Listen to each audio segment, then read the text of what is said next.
Goeiedag, good day, fellow South Africans and citizens of the world. And you've got to love these failing state-owned enterprises, don't you? I mean, if you didn't love them, you would cry. Cry in your pretzels. Yeah. SABC is on the verge of bankruptcy. Yeah, that once proud television station with radio and all its wonderful media outlets, all about to fall in a big heap. The South African Broadcasting Corporation, or SABC, is facing serious financial issues and has warned that a communication blackout is imminent. Speaking to the paper, SABC board chairperson Bongomusa Makatini said that the national broadcaster had to choose between paying staff and municipal accounts at the end of March. It opted to pay staff and now owes the city of Johannesburg more than 13.5 million rand. However, the broadcaster is still facing a serious shortfall. I'm not sure how we're going to pay for salaries come end of June, said Makatini. We also have not maintained any of our infrastructure and our communications blackout is imminent. We anticipated day zero in March, but we have managed to stay on air until now. Well, there's one area that you do stay on stage, and that is in YouTube. And I would be very, very interested to know where the ad revenue from YouTube on the SABC channels goes to.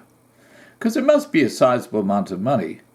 And I bet it's going into an account totally unassociated with the television station. But that's just my point of view. I'd love them to prove me wrong on that.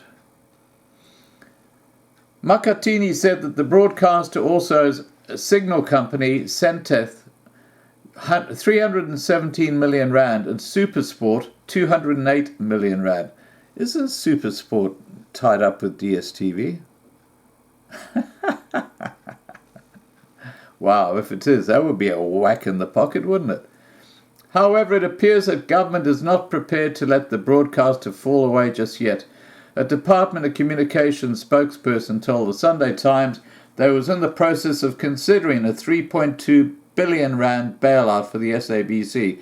Now, let's not forget that the South African Airways is also ready to fail at the end of June. And I'm sure there are quite a few other state-owned enterprises which are in a similar position.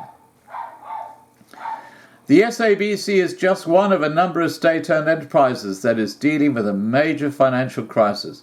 According to the National Treasury, South Africa has no option but to increase financial support for Eskom.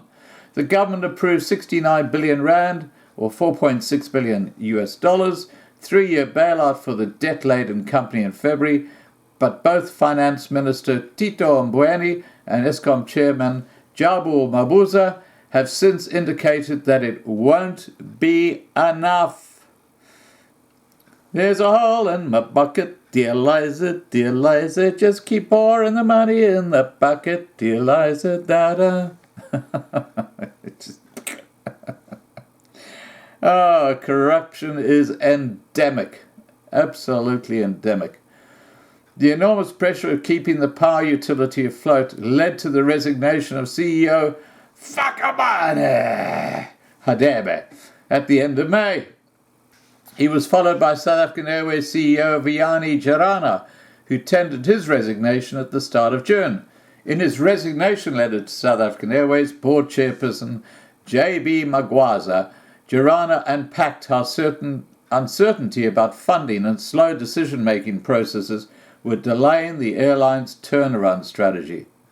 Don't you love it how they all use this word, turnaround strategy, and then the following year they're 5 billion more rand in debt? You know, incredible. The strategy has been systematically undermined, and as the Group Chief Executive Officer, I can no longer be able to assure the board and the public that the LTTS is achievable. Jarana from South African Airways said, whereas government injected 5 billion rand of funding in the 2018-2019 financial year, a big chunk of that was used to fund creditors up to the end of March 2018. We have not been able to obtain any further commitment from government, making it very difficult to focus on the execution of the strategy, Chirana said. Now, you know, when I used to fly South African Airways back in the must have been the 1980s. Yeah, 1980s. Those planes were chockers.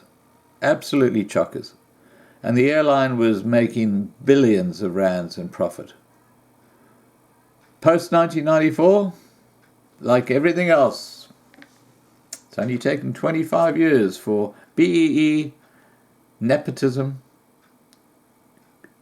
incompetence and corruption to drive all these once proud state-owned enterprises into complete disarray and ruin. Please remember to subscribe to be kept informed, ring the bell for the updates, and have a great day.